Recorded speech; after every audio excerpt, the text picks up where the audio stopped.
Audience థియేటర్లకు రాకపోవడానికి ముఖ్యంగా సినిమా టికెట్ రేట్లే అన్న వాదన ఎప్పటినుంచో ఉంది.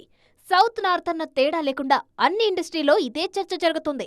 అయితే ఇంతవరకు ఎవరూ సొల్యూషన్ దిశగా అడుగులు మాత్రం వేయలేదు.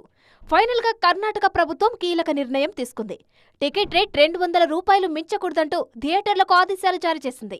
ఈ నిర్ణయం మీద భిన్నాభిప్రాయాలు వ్యక్తమవుతున్నాయి. చిన్న సినిమాల నిర్మాతలు హర్షం వ్యక్తం చేస్తుంటే భారీ చిత్రాల నిర్మాతలు నష్టాలు తప్పవన్న బాధలో ఉన్నారు. మరోవైపు కర్ణాటక ప్రభుత్వం తీసుకున్న ఈ నిర్ణయం తెలుగు సినిమాల మీద కూడా ప్రభావం చూపించే అవకాశం కనిపిస్తోంది. మన దగ్గర కూడా టికెట్ రేట్లకు సంబంధించిన డిస్కషన్ ఎప్పటినుంచో ఉంది. అందుకే కొంతమంది టాలీవుడ్ సినీ ప్రముఖులు కర్ణాటక ప్రభుత్వ నిర్ణయాన్ని స్వాగతిస్తున్నారు.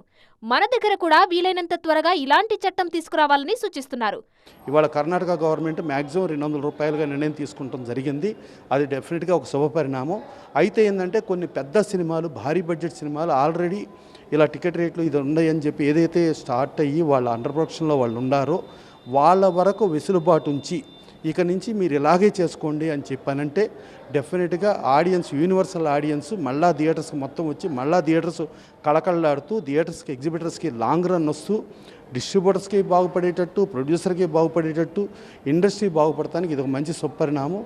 డెఫినెట్గా దీనిని ఆంధ్రప్రదేశ్ ప్రభుత్వం కానీ, తెలంగాణ ప్రభుత్వం కానీ దాన్ని అమలుపరిచి దీని ఇండస్ట్రీకి మళ్ళీ మనం ఆ రకంగా అందరూ యూనివర్సల్ ఆడియన్స్ని తెప్పించుకునేటట్టు ముందుకెళ్ళటం కోసం అందరం ప్రయత్నం చేయాలి.